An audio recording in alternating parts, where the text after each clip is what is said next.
দর্শক, কিছুক্ষণ আগে রাজধানীর বসুন্ধরা এলাকায় ব্রিফিং করেছেন কোটা আন্দোলনের সমন্বয়কারীরা। সেখানে আছেন সহকর্মী ঝুমুর বাড়ি, সবশেষ খবর নিয়ে যোগ দিচ্ছেন আমাদের সাথে। হ্যালো ঝুমুর, ব্রিফিং এ কি বলেছেন কোটা আন্দোলনের সমন্বয়কারীরা, বিস্তারিত জানাবেন। দেখুন, ব্রিফিংটি এখনো এই মুহূর্তে চলছে। এখানে যে কয়েকটি বিশ্ববিদ্যালয়, north south, IUB, AIUB, UIU, এরকম বেশ কয়েকটি বেসরকারি বিশ্ববিদ্যালয়ের প্রতিনিধিরা উপস্থিত আছেন, যারা গত কয়েকদিন যাবৎ এই আন্দোলনের সাথে রয়েছেন, কোটা আন্দোলনের সাথে রয়েছে।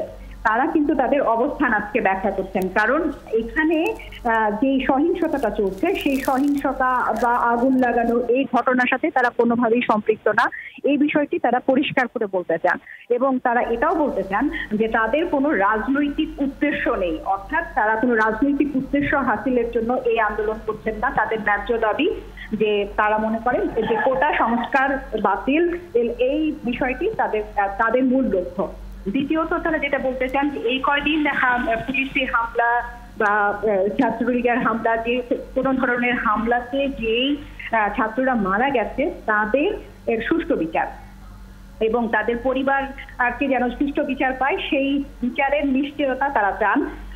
এবং সেই নিশ্চয়তা দেওয়ার আগ পর্যন্ত তারা কোন বিচারের আগে তারা কোনো ধরনের আলোচনায় বসতে চান না। এবং এই পুলিশ বা অন্যান্য সরকারের বাহিনী তাদের সাথে যে অসদাচরণ করছে সেই বিষয়টি তারা উল্লেখ করতে চান। এবং হ্যালো ঝুমুর, আমরা শুনছি। জি, এবং এখানে প্রত্যেকটা ইউনিভার্সিটির যারা রিপ্রেজেন্টেটিভ রয়েছেন তারা তাদের বক্তব্য উপস্থাপন করছেন মোটামুটি একই ধরনের। তারা তাদের বাক স্বাধীনতা ফেরত চান, ইন্টারনেট যে ফ্যাসিলিটি সেটি এস্টাবলিশমেন্ট চান, এবং যত দ্রুত সম্ভব ইন্টারনেট সেবা চালু করার জন্য তারা বারবার যোগ দিচ্ছেন বলছেন। কারণ তারা বলছেন যে ইন্টারনেট না থাকার কারণে এখানে মিসইনফরমেশন বা গুজব সেটি খুব বেশি পরিমাণে ছড়িয়ে পড়ছে এবং তারা যোগাযোগ করতে পারছেন না। এবং এটি তাদের দাবির মধ্যে এখন নতুন করে যুক্ত হয়েছে। যেমন কোটা আন্দোলনের পাশাপাশি আমরা দেখি যাদের নিহত যারা, তাদের বিচারের দাবিটি বলছেন, একই সাথে তারা এই ইন্টারনেট ফ্যাসিলিটি ফেরত পাওয়ার কথাটি জোর দাবি দিয়ে বলছেন। এবং আজকে রাষ্ট্রের মধ্যে এই বিষয়টি নিশ্চিত করা এবং আজকে রাত 12টার মধ্যে ইন্টারনেট ফ্যাসিলিটি তারা ফেরত চান। আর অন্যথায় তারা কালকে সকাল থেকে আবারও সকাল 10টা থেকে তারা আন্দোলনে যোগ দেবেন, এরকমটি তারা জানাচ্ছেন। ঝুমুর, আপনি বলছিলেন ব্রিফিং এখনো চলছে, আপনি সংবাদ সংগ্রহ করছেন, নিশ্চয়ই পরবর্তীতেও আমরা জানবো বিস্তারিত। দর্শক, সহকর্মী ঝুমুর বাড়ি আমাদের সাথে যুক্ত হয়ে জানাচ্ছিলেন কোটা আন্দোলনকারীরা বসুন্ধরা এলাকায় একটি ব্রিফিং করছেন সেই সম্পর্কে। বিটিভি সহ সরকারি বিভিন্ন স্থাপনায় হামলার সাথে আন্দোলনকারীরা কোনোভাবেই জড়িত নয় বলে জানিয়েছেন কোটা আন্দোলনের অন্যতম সমন্বয়ক সার্জিস আলম। টেলিফোনে ৭১কে তিনি জানান, তাদের আন্দোলন ছিল অরাজনৈতিক, কিন্তু কিছু স্বার্থান্বেষী মহল রাজনৈতিক ফায়দা হাসিলের চেষ্টা করছে। রাতে কেন্দ্রীয় সমন্বয়কদের সাথে বৈঠকের পর সরকারের সাথে আলোচনার বিষয়ে সিদ্ধান্ত হবে বলে জানান তিনি। ইশতিয়াক ইমনের প্রতিবেদন। দেশজুড়ে ছড়িয়ে পড়া কোটা আন্দোলন শেষ পর্যন্ত রূপ নিয়েছে ব্যাপক সহিংসতায়। বাংলাদেশ টেলিভিশন, সেতু ভবন, দুর্যোগ ও ত্রাণ ভবন সহ বিভিন্ন সরকারি স্থাপনায় আগুন দেওয়া হয়েছে। দেশজুড়ে চালানো হয়েছে তাণ্ডব। শুক্রবার দুপুরে চলমান এই সহিংস পরিস্থিতি নিয়ে ৭১-এর সাথে কথা বলেন কোটা আন্দোলনের অন্যতম সমন্বয়ক সার্জিস আলম। তিনি জানান, বিটিভি সহ সরকারি বিভিন্ন স্থাপনায় হামলার সাথে কোটা আন্দোলনকারীরা জড়িত নয়। তাদের এই আন্দোলন অরাজনৈতিক। কিছু স্বার্থান্বেষী মহল কোটার ব্যানার ব্যবহার করে রাজনৈতিক ফায়দা হাসিলের চেষ্টা করছে। আমি আমাদের জায়গা থেকে একদম ক্লিয়ারলি যদি একটা মেসেজ দিই আপনাকে, যে বৈষম্য বিরোধী ছাত্র আন্দোলনের যে যৌক্তিক দাবি, আপনি চাইলে এটা রেকর্ড করতে পারেন। হ্যাঁ, বলো। যে বৈষম্য বিরোধী ছাত্র আন্দোলনের যে যৌক্তিক দাবি, এটার সাথে দলমত নির্বিশেষে যে কেউ একমত ঘোষণা করতে পারে। কিন্তু এই ব্যানারকে ব্যবহার করে বা এই মতটাকে কাজে লাগিয়ে কেউ যদি নিজেদের রাজনৈতিক উদ্দেশ্য হাসিল করতে চায় এবং এটাকে সামনে রেখে বিভিন্ন ধরনের ভাঙচুর, জ্বালা পোড়া, অগ্নিসন্ত্রাস এসব করতে চায়, এটাকে আমরা কখনো সমর্থন করি না। তিনি বলেন, রাতে আন্দোলনের সমন্বয়কারীরা বৈঠকে বসবেন করণীয় ঠিক করতে। সেই বৈঠকেই সিদ্ধান্ত নেওয়া হবে সরকারের সাথে তারা আলোচনায় বসবেন কিনা। সলিউশন নাই, মানে যেটা হচ্ছে আপনি তো জানেন নেটওয়ার্ক নাই। নেটওয়ার্ক না থাকার কারণে আমরা ফোনে সর্বোচ্চ 4 থেকে 5 জন সমন্বয়কের সাথে কথা বলতে পারছি, যোগাযোগ করতে পারছি। আমরা আজকে রাতের মধ্যে একটা সলিউশনে পৌঁছাবো, আমরা সলিউশন চাই। আমরা এরকম কারণ এসব চাই না। এবং সরকার যেহেতু আমার বসার আহ্বান জানাইছে, হয়তো আমি গতকালকে বসি নাই, কারণ গতকালকে আমার প্রায় 22 জন ভাই মারা গেছে। কিন্তু অবভিয়াসলি সলিউশনের জন্য তো আমার মানে কোনো একটা হয়তো শর্ত সাপেক্ষে হলেও বসতে হবে, তাই না? বাংলাদেশ টেলিভিশন ভবন সহ রাষ্ট্রীয় স্থাপনায় হামলার ঘটনার সাথে শিক্ষার্থীরা জড়িত নয় বলেও দাবি করেন তিনি। যারা আন্দোলনকারীদের এই ব্যানারটাকে ব্যবহার করে নিজেদের রাজনৈতিক উদ্দেশ্য হাসিল করতেছে, তারা এই কাজটা করতেছে এবং যেটাকে আমরা কখনোই সমর্থন করি না। আন্দোলনকারীদের নিরাপত্তা, আইনশৃঙ্খলা বাহিনীর শক্তি প্রয়োগ বন্ধ, শিক্ষার্থীদের মৃত্যুর বিচার, মামলা প্রত্যাহার সহ সরকারকে কয়েক দফা শর্ত দিতে পারে কোটা আন্দোলনকারীরা। ইশতিয়াক ইমন, ৭১, ঢাকা। পল্টন মোড় থেকে কাকরাইল পর্যন্ত দিনভর দফায় দফায় সংঘর্ষ, ধাওয়া পাল্টা ধাওয়া চলে। জুমার নামাজের পর পরিস্থিতি হয়ে ওঠে ভয়াবহ। সংঘাতে জড়িতদের বেশিরভাগই ছিল নানা বয়সী যুবক। পল্টন ও কাকরাইলের বিভিন্ন সড়ক ও গলিতে অবস্থান নিয়ে দিনভর সংঘর্ষ চালায় তারা। মহিম মিজান জানাচ্ছেন বিস্তারিত।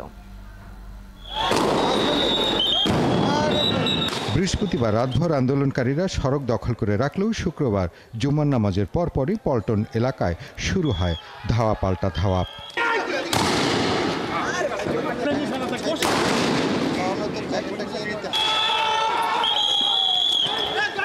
এক পক্ষে পুলিশ বিজিবি, অন্য পক্ষে বিভিন্ন বয়সী কিশোর ও যুবক, যাদের অনেকের গায়ে ছিল পাঞ্জাবি। তাদের প্রতিহত করতে ধীরে ধীরে বিজয়নগর পানির ট্যাঙ্কির দিকে এগোতে থাকে পুলিশ। এ সময় পল্টন বিজয়নগরের বিভিন্ন অলিগলি থেকে তারা পুলিশকে লক্ষ্য করে ইট পাটকেল ছড়ে।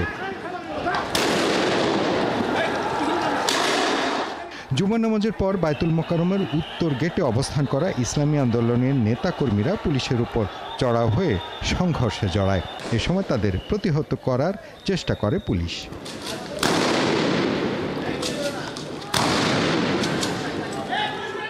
বিকেলে নূর হোসেন চত্বর থেকেও পুলিশকে লক্ষ্য করে ইট পাটকেল ছুঁড়তে দেখা যায়। পুলিশও পাল্টা জবাব দিতে শুরু করে। বিজয়নগর পানি ট্যাঙ্কির সামনে সেখানে রয়েছে পিকেটার, এখানে কিছু পিকেটিং হচ্ছে এবং সেখানে টুপি এবং পাঞ্জাবি পরিহিত সম্মত কয়েক দল মানুষকে আমরা দেখতে পাচ্ছি। তারা আসলে কোটা আন্দোলনকারী নাকি সেটা আসলে দূর থেকে বোঝা যাচ্ছে না, কারণ গতকালকে থেকে এই রাস্তাটি তারা ব্যারিকেড দিয়ে রেখেছে। ওদিকে পল্টন মোড়, পুরোনো পল্টন মোড় থেকে শুরু করে একেবারে নাইটিঙ্গেল মোড় পর্যন্ত আইনশৃঙ্খলা রক্ষাকারী বাহিনীর সদস্যরা তারা অবস্থান নিয়ে আছেন। আপনি থেকে থেকে শুনতে পাচ্ছেন ফায়ারিংয়ের শব্দ। পেছনে আমার চিত্রগ্রাহকের পেছনে রয়েছে, পেছনে পিসিআর পুলিশ কার যেটি, সেটি এখন নিবৃত করবার জন্য কোটা আন্দোলনকারীরা বা যারা এই পথটিতে আগুন দিয়ে রেখেছেন তাদেরকে নিবৃত করবার জন্য সামনের দিকে এগিয়ে যাচ্ছেন। একটি ফায়ার হলো, আরেকটি ফায়ার হলো আমরা শুনলাম। এবং এখানে আসলে এখানকার পরিস্থিতি একটু ভয়াবহ আকার ধারণ করেছে জুম্মার পর।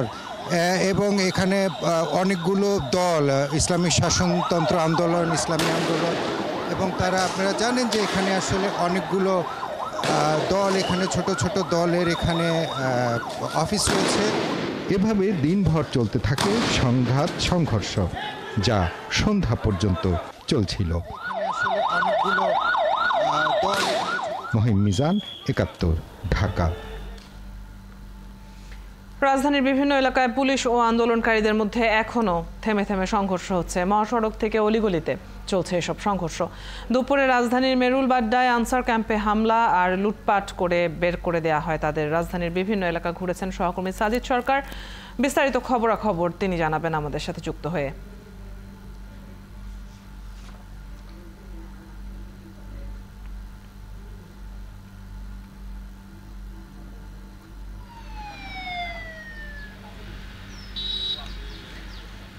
দর্শক, আমাদের সহকর্মী সাজিদ সরকারের সাথে আমরা সংযোগটি স্থাপনের চেষ্টা করছি। যেমনটি বলছিলাম যে দিনভরই সংঘর্ষ হয়েছে এবং সেই সব সংবাদ সংগ্রহ করেছেন আমাদের সহকর্মীরা বিভিন্ন এলাকায় ঘুরে ঘুরে। আমরা তাদের কাছ থেকে সবশেষ পরিস্থিতির খবরাখবরগুলো নেয়ার চেষ্টা করছি সংবাদের বিভিন্ন অংশে। আজ মহাসড়ক থেকে অলিগলি সর্বত্রই সংঘর্ষের খবর পাওয়া গেছে। দুপুরের দিকে রাজধানীর মেরুলবাড্ডায় আনসার ক্যাম্পে একটি হামলা হয়েছে, লুটপাটের ঘটনা হয় সেখানে। এই সব মিলিয়েই আমরা বিস্তারিত খবরগুলো জানার জন্য সহকর্মীদের সাথে যুক্ত হবার চেষ্টা করছি। তবে সহকর্মী সাজিদ সরকারের সাথে সংযোগটি আমরা পুনঃস্থাপন করতে পারছি না, তাকে আমরা ফোনে যুক্ত করতে পারিনি এখন পর্যন্ত। তবে সম্ভব হলে আমরা নিশ্চয়ই সংবাদের পরবর্তী অংশে তার সাথে আবারও সংযুক্ত হওয়ার চেষ্টা করব। সংঘাত সংঘর্ষে অবরুদ্ধ আরেকটি দিন পার করল মোহাম্মদপুরবাসী। সকাল থেকে দফায় দফায় সংঘর্ষে রণক্ষেত্রে পরিণত হয় টাউন হল থেকে মোহাম্মদপুর বাসস্ট্যান্ড ও বসিলা বেড়িবাঁধ এলাকা। দিনভর পুরো এলাকা ছিল নানা বয়সী আন্দোলনকারীদের দখলে। সংঘর্ষে আহত হন অনেকেই। আগুন দেওয়া হয় ফায়ার সার্ভিসের গাড়িতে। মোহাম্মদপুরের পরিস্থিতি জানাচ্ছেন মনির মিল্লাত। মোহাম্মদপুর এলাকার সংঘর্ষ এখন পর্যন্ত চলছে। বেলা 11টা থেকে যে সংঘর্ষের সূত্রপাত সেটি এখন পর্যন্ত থামেনি। আমরা দেখছি যে দফায় দফায় এখানে সংঘর্ষ চলছে।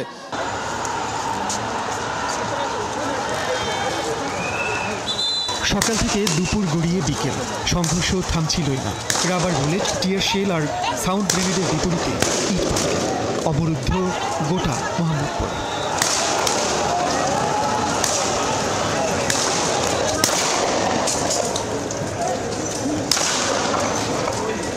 বেলা 11টার পর দ্বিতীয় দিনের মতো লাঠিসোঁটা হাতে মোহাম্মদপুরের রাস্তায় নামে বিভিন্ন বয়সী মানুষ। বাসস্ট্যান্ড এলাকায় তারা রাস্তা অবরোধ করতে চাইলে বাধা দেয় পুলিশ। শুরু হয় সংঘর্ষ।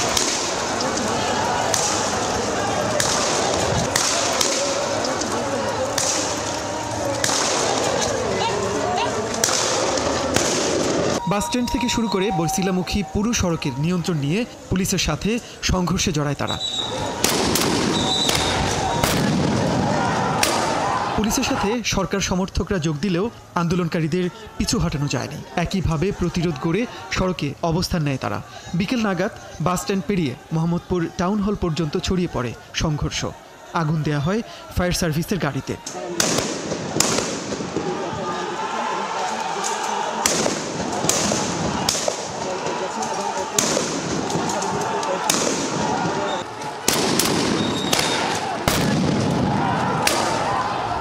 মোহাম্মদপুরে দিনভর চলা এই সংঘর্ষে পুলিশ সহ অনেকেই আহত হন। মনির মিল্লাত, ৭১, ঢাকা। দর্শক, যেমনটি জানাচ্ছিলাম, রাজধানীর বিভিন্ন এলাকায় পুলিশ আন্দোলনকারী তাদের মধ্যে থেমে থেমে সংঘর্ষ এখনো হচ্ছে। আমরা সহকর্মী সাজিদ সরকারের সাথে যুক্ত হচ্ছি। তিনি রাজধানীর বিভিন্ন এলাকা ঘুরেছেন এবং সংবাদ সংগ্রহ করেছেন, তার কাছ থেকে বিস্তারিত জানবো। সাজিদ, সংবাদ সংগ্রহে আজ রাজধানীর কোন কোন এলাকায় আপনি গিয়েছেন, সেসব এলাকার পরিস্থিতি কি দেখেছেন জানাবেন আমাদের। অদিতি, বিশেষ করে আমরা যেটি দেখছি যে গত দুদিন থেকে মহাখালী এবং রামপুরা পাড্ডার যে সড়কটি রয়েছে একেবারেই রণক্ষেত্র অবস্থা ছিল। একই সাথে কিন্তু আজকে নতুন করে বেশ কিছু এলাকা কিন্তু যুক্ত হয়েছে, অর্থাৎ পল্টনে যুব নামাজ পরপর কিন্তু এই চিত্রে আমরা লক্ষ্য করছি। একই সাথে আজকে নতুন করে গুলশান এলাকা, গত দুদিনে কিন্তু গুলশান এলাকা একেবারেই ফাঁকা ছিল, কিন্তু আমরা দুপুরের পরও যখন গুলশান এলাকা 1 নম্বর শুটিং ক্লাব থেকে যখন 1 নম্বরে গিয়ে যাচ্ছিলাম, ঠিক সেখানেও কিন্তু বাধার সম্মুখীন হতে হচ্ছে। এবং সেখানে কিন্তু বিশেষ করে ব্যক্তিগত পরিবহন, মোটরসাইকেল যেগুলোই আছে সেগুলো কিন্তু আসলে বলা যায় যে পিকেটিং, যদিও হরতাল নয়, কিন্তু যে সমস্ত ছেলেগুলো যাদেরকে আমরা দেখছিলাম আন্দোলনকারী হিসেবে, তাদের যুবক বা তরুণ যে সমস্ত ছেলেদের দেখেছি, তারা কিন্তু আসলে কেউই এই কোটা আন্দোলনকারী শিক্ষার্থী নন। এরা কোথাকার আসলে এটা আসলে বলা মুশকিল, তবে এটা নিশ্চিত। একই সাথে কিন্তু সাজিদ আলমও বলেছেন তারা কিন্তু এই ধরনের কর্মকাণ্ডে নেই। একই সাথে আমরা দেখেছি রামপুরা থেকে মেরুলবাড্ডা যাওয়ার যে সড়কটি রয়েছে সেখানে একটি ব্যারাক রয়েছে, আনসার ক্যাম্প রয়েছে। সেই আনসার ক্যাম্পে প্রায় 221 জন ছিল। সেখানে জুমার নামাজ পর তার নামাজ পড়ে যখন তারা ক্যাম্পে গিয়ে খেতে বসেছে, ঠিক সেই মুহূর্তে তাদের গেট ভেঙে একেবারে 3 থেকে 350 বহিরাগত, যারা আসলে লাঠিসোঁটা হাতে, দেশীয় অস্ত্র এবং ইট পাটকেল দিয়ে কিন্তু অতর্কিত হামলা করে সেই সমস্ত আনসার সদস্যদের উপরে একেবারে হামলা করে তাদেরকে যার যা ছিল অর্থাৎ লুটপাট করা হয়েছে, তাদের ট্যাঙ্ক, যা নিজস্ব যে কাগজপত্র, টাকা পয়সা সবকিছু লুটপাট করা হয়েছে। একই সাথে 6টি মোটরসাইকেল পুড়িয়ে দেওয়া হয়েছে এবং একটি বড় হাইস গাড়ি সেটি পুড়িয়ে দেওয়া হয়েছে। এবং এখানে যিনি ইনচার্জ মফিজুর রহমান, যিনি আনসারের কমান্ডার, তিনি বলছিলেন তার 101 সদস্যের প্রায় মেসের খাবারের টাকা ছিল প্রায় 1.5 লক্ষ টাকা, সেই টাকা লুট করা হয়েছে এবং তাদের যে চালের বস্তা ছিল সেগুলো লুট করা হয়েছে। এবং তারা বলছেন যে এই যে লুটপাট করেছে এরা আসলে কারা, তাদেরকে ওই এলাকায় কখনো দেখেনি এবং এই যে আনসার সদস্য তারা সবাই নিরস্ত্র। এরা হচ্ছে রাজধানীর রমনা থেকে শুরু করে নিউ মার্কেট এবং ধানমন্ডি এলাকায় ট্রাফিক ব্যবস্থাপনায় সহায়তা করে থাকেন ট্রাফিক সার্জেন্টের পাশাপাশি, যে কারণে তারা নিরস্ত্র এবং যেহেতু অতর্কিত এবং তারা খাওয়া দাওয়া করছিলেন ঠিক সেই মুহূর্তে হামলা করা হয়েছে, তারা আসলে কোনো রকমই এটি প্রতিরোধ করতে পারেননি এবং তারা যে অবস্থায় ছিলেন, অর্থাৎ একটা কাপড় বা শরীরে কারো কাপড় ছিল না, গেঞ্জি ছিল না, ঠিক সেই অবস্থায় কিন্তু একেবারে মেরে তাদেরকে লুটপাট করে কিন্তু বের করে দেওয়া আছে। এবং তারা আমরা দেখছিলাম যে তারা হাতিঝিল এলাকায় 10-15 জন একেবারে 2-3 ঘন্টা ধরে অসহায় অবস্থায় দাঁড়িয়েছিলেন এবং তার দুপুরে অনেকে খাওয়া দাওয়া করেননি, বাড়িতে কথা বলছেন, সিনিয়রদের সাথে কথা বলছেন, তারা আসলে এখন কোথায় যাবেন। অনেকে বলছিলেন তাদের ট্যাঙ্কে যে কাগজপত্র ছিল, সার্টিফিকেট ছিল, জরুরি কাগজপত্র ছিল, সেটি একেবারেই ভেঙে পুড়িয়ে ফেলা হয়েছে এবং পুরো ক্যাম্পটা জ্বালিয়ে দেওয়া হয়েছে। এই যে অরাজকতা অবস্থা তারা বলছিলেন। একই সাথে আমরা দেখছিলাম বিকেলবেলা পল্টন এলাকা শুধুমাত্র প্রধান সড়কগুলো নয়, এছাড়া অলিগুলিতেও কিন্তু সেটি কিন্তু ধীরে ধীরে ছড়িয়ে পড়ছিল। অর্থাৎ কখন কোন এলাকায় অতর্কিত হামলা হচ্ছে সেটি আসলে কখনো কেউ বলতে পারছেন না, যে কারণে রাজধানীবাসী যারাই চলাচল করছেন একেবারে আতঙ্কিত অবস্থায় চলাচল করছে। আমরা কিছুক্ষণ আগে খবর পেয়েছি মহাখালী এলাকায়, যেখানে আসলে দিনভর সংঘর্ষ চলেছে, সেখানেও একটি গণমাধ্যমের গাড়িতে আগুন দেওয়া হয়েছে। এছাড়া অন্যান্য যে পরিবহনগুলো রয়েছে সেগুলো কিন্তু চলাচলে আসলে বিঘ্ন ঘটছে। এই যে অবস্থা, সেই অবস্থা থেকে নগরবাসী আসলে পরিত্রাণ চাচ্ছেন। আসলে এটি কারা করছেন, কোন পক্ষ করছেন, একই সাথে পুলিশের পক্ষ থেকে এই পক্ষকে দমন করতে গুলি করা হচ্ছে, অনেকে গুলিবিদ্ধ হচ্ছেন। আমরা খবর নিয়েছি ঢাকা মেডিকেল কলেজ হাসপাতালে এখন পর্যন্ত সকাল থেকে প্রায় 350 মানুষ তারা চিকিৎসা নিতে এসেছেন। একই সাথে সেখানে কিন্তু অনেকে চিকিৎসাধীন অবস্থায় মারাও গিয়েছেন। এই যে অবস্থা, সেই অবস্থা থেকে আসলে রাজধানীবাসী সহ আশপাশের যে সমস্ত এলাকা রয়েছে, নারায়ণগঞ্জে রয়েছে, এই সমস্ত এলাকায় কিন্তু আসলে সবাই পরিত্রাণ চাচ্ছেন যে এর একটি সমাধান হওয়া দরকার। এটি আসলে কোন পক্ষ করছেন এবং সেই পক্ষের সাথে সরকারের কোন পর্যায়ে থেকে আসলে বসলে সেটি সমাধান করা প্রয়োজন, সেই বিষয়গুলো কিন্তু তারা আশ্বাস করছেন সাধারণ জনগণ। অদিতি, সাজিদ, আপনি দিনভর সংবাদ সংগ্রহ করেছেন এবং জানাচ্ছিলেন সারাদিনের খবর, বিশেষ করে আনসার ক্যাম্পে হামলা এবং লুটপাটের খবর। সহকর্মী সাজিদ সরকার এতক্ষণ যুক্ত ছিলেন আমাদের সাথে। দ্বিতীয় দিনেও রণক্ষেত্র বাড্ডারামপুরা এলাকা। সকাল থেকে দফায় দফায় সংঘর্ষ, ধাওয়া পাল্টা ধাওয়া চলছে। দুর্বৃত্তদের ছত্রভঙ্গ করতে রাবার বুলেট, টিয়ার শেল ও ফাঁকা গুলি ছুঁড়েছে বিজিবি পুলিশ। বিজিবি মহাপরিচালক জানান, একটি চক্র শিক্ষার্থীদের আন্দোলনকে পুঁজি করে সন্ত্রাসী তৎপরতা চালাচ্ছে। বাড্ডারামপুরার পরিস্থিতি জানাচ্ছেন হাবিব রহমান। বৃহস্পতিবারের মতো শুক্রবারও সকাল থেকেই বাড্ডা, মেরুলবাড্ডা সহ রামপুরা এলাকার সব সড়ক ছিল নানা বয়সীদের দখলে।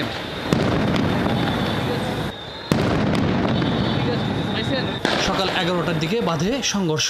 তাদের ছত্রভঙ্গ করতে টিয়ার শেল ও রাবার বুলেট ছড়ে পুলিশ। শুরু হয় দুই পক্ষের ধাওয়া পাল্টা ধাওয়া। এ সময় রামপুরার প্রতিটি অলিগলিতে অবস্থান নেয় তারা।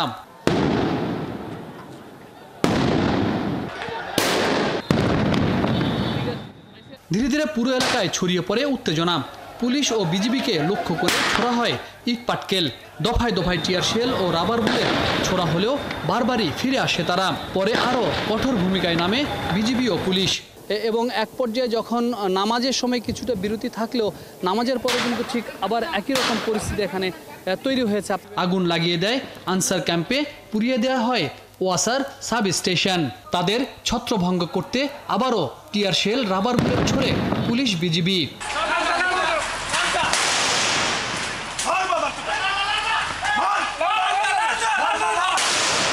বিজিবি মহাপরিচালক জানান, একটি চক্র শিক্ষার্থীদের আন্দোলনকে পুঁজি করে সন্ত্রাসী তৎপরতা চালাচ্ছে। রাজধানীতে 75 প্লাটুন বিজিবি মোতায়েন করা হয়েছে।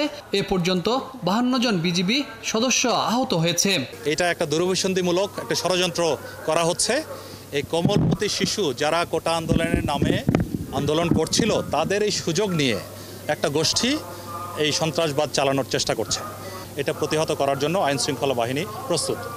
এদিকে দুপুর 2টা পর্যন্ত রামপুরা বাড্ডা এলাকায় দুজনের মৃত্যুর খবর পাওয়া যায়। দিনভর উত্তাল ছিল নতুন বাজার ও বসুন্ধরা এলাকা। রাস্তার ডিভাইডার ভেঙে তাতে আগুন ধরিয়ে দেওয়া হয়। সহিংস এসব ঘটনায় জড়িতদের ছত্রভঙ্গ করতে হেলিকপ্টার থেকে টিয়ার শেল ছোড়ে পুলিশ। হাবিব রহমান, ৭১, ঢাকা। দুর্বৃত্তদের আগুনে পড়েছে বনানী সেতু ভবন ও মহাখালীর দুর্যোগ অধিদপ্তর। পুড়িয়ে দেয়া হয় এই দুই ভবনে থাকা শত শত যানবাহন। আগুনে পড়েছে মহাখালী স্বাস্থ্য অধিদপ্তরও। সংঘাতময় এই পরিস্থিতির অবসান চান নগরবাসী। আরও জানাচ্ছেন ফাল্গুনী রশিদ। দেশের মানুষের শ্রমে ঘামে অর্জিত ট্যাক্সের টাকায় নির্মিত হয় এক একটি সরকারি স্থাপনা। তারপরও কোন দুরভিসন্ধিতে গতকাল পুড়িয়ে দেয়া হলো রাজধানীর গুরুত্বপূর্ণ সরকারি স্থাপনাগুলো? রামপুরার বিশেষ সংরক্ষিত এলাকা বিটিভি স্টেশনে হামলা হয় গতকাল। 4 থেকে 5 ঘন্টা ধরে তাণ্ডব চলে বিটিভি ভবনে। ভেতরে আটকা পড়েন কর্মকর্তা কর্মচারীরা। দফায় দফায় আগুন দেওয়া হয় ভবনটির বিভিন্ন অংশে। এক পর্যায়ে বন্ধ হয়ে যায় রাষ্ট্রীয় এই গণমাধ্যমের সম্প্রচার। শুক্রবার দুপুরের পর ভবনটির নিয়ন্ত্রণ নিতে সক্ষম হয় বিজিবি। মহাখালীর দুর্যোগ ব্যবস্থাপনা অধিদপ্তরে প্রথমে ভাঙচুর চললেও পরে আন্দোলনকারীদের মধ্য থেকে অল্প কিছু মানুষ আগুন দেয়া শুরু করে বাইরে দাঁড়িয়ে থাকা গাড়িগুলোতে। এরপর আগুন দেয়া হয় ভবনের ভেতরেও। অকটিন মারলো আর ম্যাচটা মারলো। আর এখানে যা দেখলাম স্টুডেন্ট আছে 30% আর 70% হচ্ছে টোকাই জাতীয় বা অন্য লোকজন। এরপর এখানে ভাঙলো, এরপরে গেটটা সরাইলো, ভিতরে গেলো একইভাবে। মানে উপরে তো ভাঙছে, ভিতরে আন্ডারগ্রাউন্ডে যে গাড়িগুলো ওইগুলো ভাঙছে আর ওই যে পেট্রোল ছিল আপনার আগুন লাগাইছে। ভাঙচুর করা হয় বিআরটিসির বেশ কিছু বাস। কর্তৃপক্ষ বলছে 1.5 থেকে 2 কোটি টাকার ক্ষতি হয়েছে সরকারি এই প্রতিষ্ঠানের। 2টি গাড়ি সম্পূর্ণভাবে ক্ষতিগ্রস্ত হয়েছে, যেটার আনুমানিক মূল্য প্রায় 1.5 কোটি টাকা। আর একটা গাড়ি আংশিক ক্ষতিগ্রস্ত হয়েছে, সেটারও ক্ষতির মূল্য প্রায় 5 থেকে 7 লক্ষ টাকা। সংঘর্ষ হয়নি যেসব এলাকায়, সেখানেও স্তব্ধ নিথর শহর। আতঙ্কে সাধারণ মানুষ। জ্বালাপোড়া চাই না, আমরা চাই শান্ত। আমরা চাইছি সুস্থ একটা সমাধান। যে সুস্থ সমাধানটা তো হলো না, এখনও তো হচ্ছে না। যে পরিস্থিতির মুখে আমরা দিন পার করলাম, বোধহয় 7 দিন না 8 দিন, আমরা এই অবস্থার তো কেউ চায় না। সাধারণ এই দেশের মানুষ শান্তিপ্রিয় মানুষ। আমাদের দেশের যে কতগুলো ক্ষতি হয়ে গেছে, বিভিন্ন স্থাপনা যে ক্ষতি হয়েছে, এই পর্যায়ে যাওয়াটা ঠিক ছিল না। ছাত্রদের দাবিটা আগেই মেনে নেওয়া উচিত ছিল। অথচ এই ধ্বংসস্তূপের ওপর দাঁড়িয়ে নয়, বরং শিক্ষার্থীরা চেয়েছিল শান্তিপূর্ণ আন্দোলনের মাধ্যমেই কোটা সংস্কারের দাবি আদায় করবেন তারা। ফাল্গুনী রশিদ, ৭১, ঢাকা। যারা জ্বালাও পোড়াও ভাঙচুর করে নৈরাজ্য সৃষ্টি করছে, তারা সবাই বিএনপি জামায়াতের প্রেতাত্মা। এদের প্রতিহত করতে হবে। বঙ্গবন্ধু এভিনিউতে গায়েবানা জানাজা ও সংক্ষিপ্ত সমাবেশে কথা বলেন আওয়ামী লীগের সাধারণ সম্পাদক ওবায়দুল কাদের। তিনি বলেন, কোটা আন্দোলনকারীদের মধ্যে দেশের পরাজিত শক্তি প্রবেশ করেছে। তারা বিভিন্ন সরকারি স্থাপনায় হামলা করছে। এই পরিস্থিতিতে আওয়ামী লীগকে বসে থাকলে চলবে না বলেও জানান ওবায়দুল কাদের। তিনি বলেন, শেখ হাসিনা দেশেই আছেন, তিনি কোথাও পালিয়ে যাননি। মুচলেকা দিয়ে পালিয়ে গিয়েছিলেন পরাজিত শক্তির নেতা তারেক রহমান। আওয়ামী লীগের নেতাকর্মীদের ভয় না পাওয়ার আহ্বান জানান ওবায়দুল কাদের।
প্রেস ক্লাব বা নয়াপল্টন কোথাও সমাবেশ করতে পারেনি বিএনপি।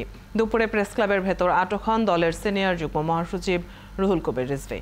গণতন্ত্র মঞ্চের নেতাকর্মীরা পল্টন মোড়ে সমাবেশ শেষে মিছিল করতে চাইলে তাদের ছত্রভঙ্গ করে দেয় পুলিশ। পুরানা পল্টন থেকে প্রেস ক্লাব, মৎস্য ভবন ও সেগুনবাগিচা এলাকায়ও ছিল দফায় দফায় সংঘর্ষ। আরও জানাচ্ছেন শফিক আহমেদ।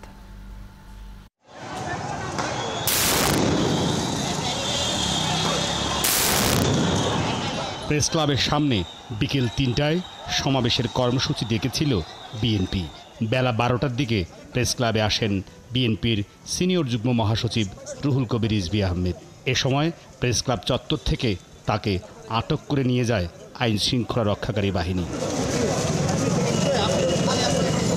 এরপরই ঢাকা মহানগর পুলিশ রাজধানীতে যে কোনো ধরনের সভা সমাবেশের উপর নিষেধাজ্ঞা জারি করে। তবে বিকেল ৩টায় জানানো হয় আওয়ামী লীগ ও বিএনপি তাদের দলীয় কার্যালয়ের সামনে সমাবেশ করতে পারবে। বিএনপির এমন নির্দেশনা যখন আসে তখন নয়াপল্টন, প্রেস ক্লাব, হাইকোর্ট, মৎস্য ভবন, সেগুনবাগিচা সহ পুরো এলাকার বিভিন্ন মোড়ে মোড়ে ব্যাপক সংঘর্ষ চলছিল। এমন পরিস্থিতিতে আর সমাবেশ করতে পারেনি বিএনপি। এই আন্দোলন সফল হবে এবং বাংলাদেশের কোনো ছাত্র আন্দোলন কখনোই অসফল হয়নি।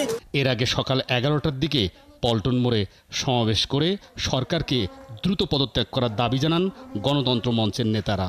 বাংলার মানুষ এখন পরিষ্কার করে দেখতে চায় আপনি কবে বিদায় নেবেন। সরকারকে বলতে চাই আপনারা ন্যূনতমভাবে আর একদিন ক্ষমতায় থাকা মানে আরো রক্ত ঝরা। এরপর মিছিল নিয়ে গণতন্ত্র মঞ্চের নেতাকর্মীরা প্রেস ক্লাবের কাছাকাছি এলে টিয়ার শেল, সাউন্ড গ্রেনেড ছুড়ে তাদের ছত্রভঙ্গ করে দেয় পুলিশ। এ সময় গণতন্ত্র মঞ্চের বেশ কয়েকজন নেতাকর্মী আহত হয়।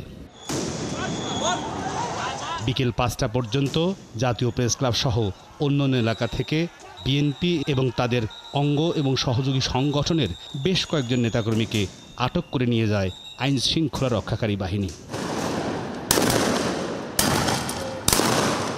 শফিক আহমেদ, ৭১, ঢাকা। সিলেটে আন্দোলনকারী ও পুলিশের মধ্যে সংঘর্ষে গুলিতে নিহত হয়েছেন নয়াদিগন্তের সাংবাদিক এটিএম তুরাগ। সেখানকার খবর জানবো, আমাদের সাথে যুক্ত হচ্ছেন সহকর্মী সাকিব আহমদ মিঠু। মিঠু, সিলেটের সংঘর্ষ কি এখনো চলছে কিনা, আর সাংবাদিক তুরাগ কিভাবে নিহত হলেন সে ব্যাপারেও জানাবেন। ধন্যবাদ অদিতি। এখন আসলে কোথাও কোনো সংঘর্ষ চলছে না। দুর্ভাগ্যজনক কারণ হচ্ছে যেটা বলা যায় যে আমাদের সাংবাদিক সিলেটের নয়া দিগন্তের প্রতিনিধি এটিএম তুরাগ দুপুরবেলা তিনি সিলেট কোর্ট পয়েন্ট এলাকায় জুম্মার নামাজ পড়েন এবং সেখানে জুম্মার নামাজের পরে বিএনপি একটি মিছিল বের করে। মিছিল বের করার পরপরই সেই মিছিলে পুলিশ বিএনপির মিছিলকে বাধা দেয়। সেখানে পুলিশকে লক্ষ্য করে বিএনপি নেতা কর্মীরা কিছু ইট পাটকেল ছুড়ে। তখনই পুলিশ বিএনপি নেতা কর্মীদের লক্ষ্য করে এলোপাতারি, টিয়ার শেল এবং রাবার বুলেট ছুটতে থাকে।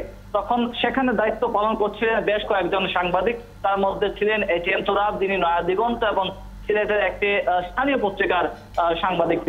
তিনি সেখানে উপস্থিত ছিলেন এবং তার গায়ে কিন্তু প্রেস লেখা একটি জ্যাকেট ছিল, মাথায় হেলমেট ছিল। পুলিশ যখন এলোপাতারি গুলি শুরু করছিলেন তখন বিএনপির মিছিল থেকে কিছুটা দূরে চলে যান আসলে এটিএম তুরাগ। সাকিব, আপনি যেমনটি বলছিলেন যে এখন সিলেটে এই মুহূর্তে আর কোনো ধরনের সংঘর্ষ চলছে না, একটু জানতে চাই যে আগামীকালকের কোনো কর্মসূচির ঘোষণা সিলেটে এসেছে কিনা কোনো পক্ষের? দেখুন, সকাল থেকে সিলেটে দফায় দফায় নানান জায়গায় পুলিশ এবং বিএনপি নেতাকর্মীদের সাথে সংঘর্ষ চলছিল। কালকে আসলে নির্দিষ্ট করে কোনো ঘোষণা কোনো পক্ষই দেয়নি কোনো কর্মসূচি পালন করবে। তবে আপনি জানেন যে কেন্দ্রীয়ভাবে শিক্ষার্থীদের একটি অবরোধের ঘোষণা আছে। হয়তো বিভিন্ন জায়গায় শাহজালাল বিজ্ঞান ও প্রযুক্তি বিশ্ববিদ্যালয় এলাকায় এবং শহরের বিভিন্ন এলাকায় বিএনপি নেতাকর্মীরা মিছিল বের করতে পারে। আগামীকালকের সংবাদগুলো নিশ্চয়ই তখন আপনার কাছ থেকে আমরা আবারও জানতে পারবো। ধন্যবাদ যুক্ত হবার জন্য। আমাদের সাথে সহকর্মী সাকিব আহমদ মিঠু সিলেট থেকে যুক্ত ছিলেন এতক্ষণ।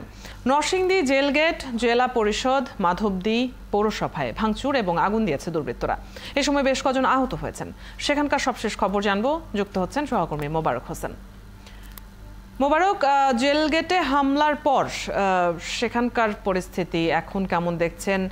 পরিস্থিতি নিয়ন্ত্রণে এসেছে কিনা? পুলিশ কোনো ধরনের ব্যবস্থা গ্রহণ করেছে কিনা? আপনি জানেন যে গতকাল নরসিংদীর জেলখানা মোড়ে আন্দোলনকারী এবং পুলিশের সাথে সংঘর্ষে দুজন ছাত্র হয়েছিল। এই ঘটনার দেখা গেলে আজ বেলা 3:30টার সময় নরসিংদীর জেলখানা মোড়ে হাজার হাজার লোকজন জমা হয়ে তারা প্রথমে জেলগেটে প্রবেশ করার চেষ্টা করে এবং জেলগেটে প্রবেশ করার চেষ্টা করার পর হাজার হাজার লোক এসে জেলখানা মূল গেট ভেঙে জেলখানার ভিতরে ঢুকে পড়ে।